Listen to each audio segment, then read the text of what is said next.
Hello and welcome to my presentation about major depressive disorder. In the next 10 minutes I'm going to outline the symptoms, etiology, assessment, treatment and outcome measures of major depressive disorder. First, we'll start with an overview. Major depressive disorder is characterized by discrete episodes lasting at least 2 weeks. While there are different types such as major depressive disorder with melancholic features or with psychotic features, they share similar main symptoms such as depressed mood or sadness and loss of interest. In any 1 month period, around 3% of all Australian adults have major depressive disorder. People with major depressive disorder can experience multiple depressive episodes. The average episode lasts 6 to 9 months if untreated. It's important to understand the difference between relapse and recurrence in major depressive disorder. Relapse occurs if a person initially feels better, but then symptoms return, for example because treatment was discontinued. Recurrence occurs when a person is symptom-free for at least 2 months, and then symptoms recur as a separate recurrent depressive episode. I will now talk about the symptoms in more detail. The Diagnostic and Statistical Manual of Mental Disorders, currently in its 5th edition, or in short the DSM-5, is used in Australia to guide the diagnosis of mental disorders. Thus, the symptoms for major depressive disorder are best described in line with the DSM-5 criteria for major depressive disorder. According to the DSM, for a person to be diagnosed with major depressive disorder, they must experience at least 5 symptoms from this list, and these have to be present for most of the day, nearly every day, for 2 weeks. One of the 5 symptoms has to be either depressed mood or loss of interest or pleasure in almost all activities. Additional symptoms can be significant weight loss or weight gain, or increase or decrease in appetite, insomnia or hypersomnia, so not being able to sleep or needing excessive amounts of sleep, psychomotor agitation or retardation, so increased or decreased muscle movements, fatigue or loss of energy, feelings of worthlessness or retardation or inappropriate guilt, diminished ability to think or concentrate or indecisiveness, and lastly, recurrent thoughts of death or recurrent suicidal ideation. Okay, we will now move on to the etiology of major depressive disorder. Firstly, neurochemical and hormonal imbalances have been found to contribute to the onset of depression. Examples are dopamine dysfunction or reduced dopaminergic activity.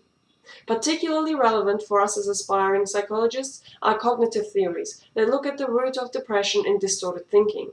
There are various cognitive theories. For example, learned helplessness theory ties depression to the expectancies of helplessness in the face of unpleasant events.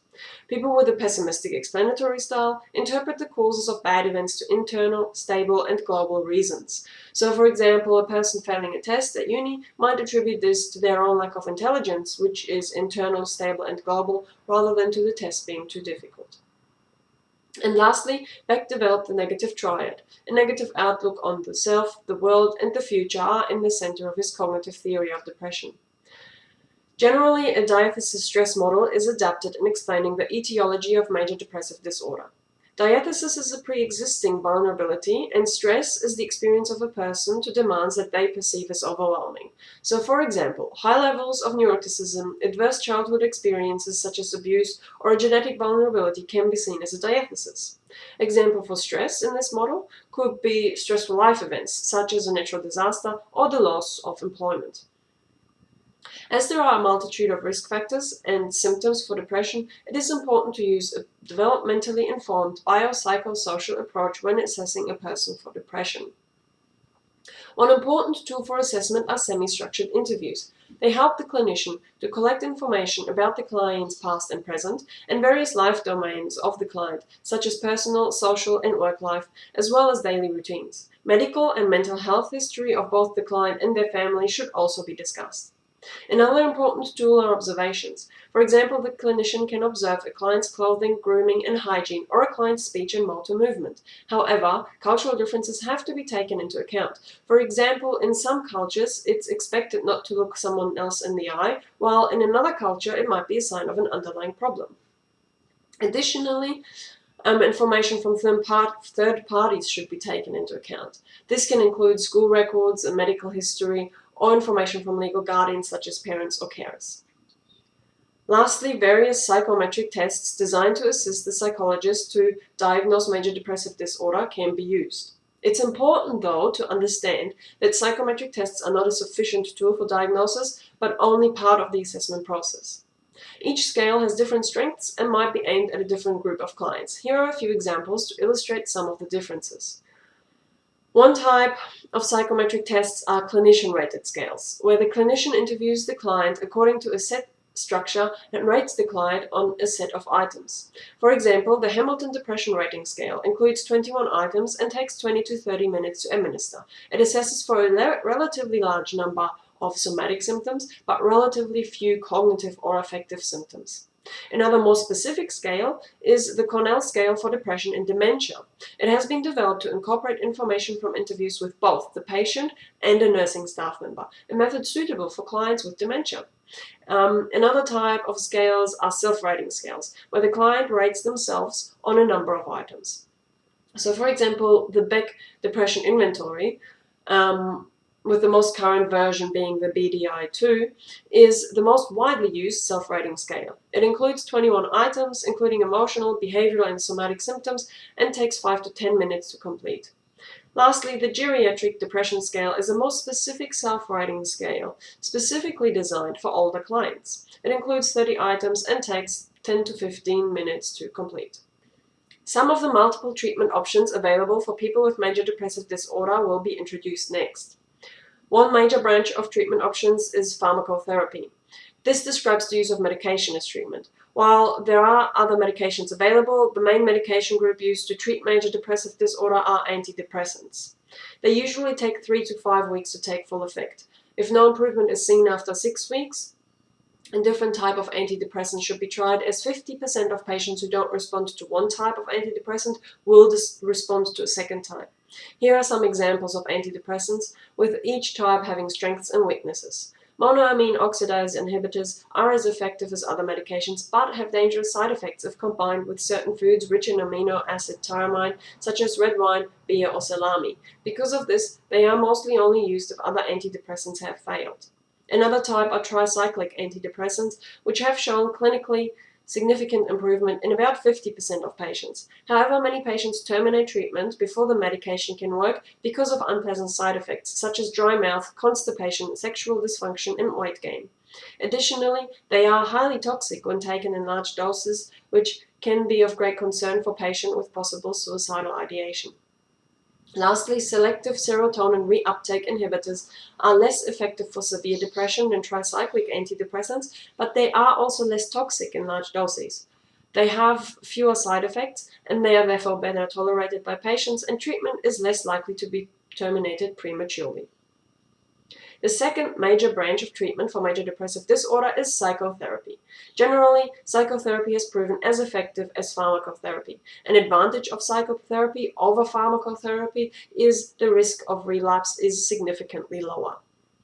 One dominant psychotherapy approach is cognitive behavioral therapy, or CBT in short. This approach focuses on dysfunctional beliefs, biases, and negative automatic thoughts. Clients are taught to identify and correct their biases or distortions in information processing, to treat their beliefs as hypotheses, and to test them through behavioral experiments. Advantages of CBT are that it has shown at least as effective as pharmacotherapy across multiple studies. Additionally, CBT is relatively brief, only 10 to 20 sessions, while clients have to continue taking medication throughout the duration of the depressive episode. CBT has also shown to be more effective for long-term prevention of recurrent episodes. Another approach is mindfulness cognitive therapy. Instead of focusing on cognition, the focus here lies on relating to one's own feelings, thoughts, and bodily sensations by training clients to use mindfulness techniques. It has shown particularly effective in reducing the risk of relapse. A third approach is behavioral activation treatment. The focus here lies on getting patients more active and engaged with their environment and interpersonal relationships. Studies suggest that it is as effective as traditional cognitive therapy or pharmacotherapy. And lastly, interpersonal therapy is also used to treat clients with major depressive disorder. The focus here lies on maladaptive interaction patterns and relationship issues. Interpersonal therapy has also shown equally as effective as pharmacotherapy. It is interesting to note that brain studies have shown that the brain changes that happen after psychotherapy are different than the brain changes that happen after pharmacotherapy. This indicates that these treatment methods work differently. Therefore, combined treatment is often administered. When treating patients for major depressive disorder, it is important to regularly measure the client's progress to assess if any improvement is observable, which can inform future course of treatment. Tools that are used as outcome measures should be sensitive to change. For example, the outcome questionnaire is a comprehensive adult questionnaire which includes monitoring for depressive symptoms. It is designed to be administered before any treatment and then in weekly intervals, as it only takes 3 to 5 minutes to be administered. Another example for an outcome measure is the World Health Organization's Well-Being Index in combination with the Daily Index. They monitor a client's progression with 10 items relating to symptoms such as feeling depressed and general well-being such as feeling cheerful over the last day. This brings us to the end of this presentation. To conclude, it's important to see every person with major depressive disorder as an individual. Although two people may have the same diagnosis, they will differ in their symptoms, the factors contributing to their mental illness, and the treatment they respond to best, which in turn can be monitored and adjusted by using appropriate outcome measures. Thank you for listening.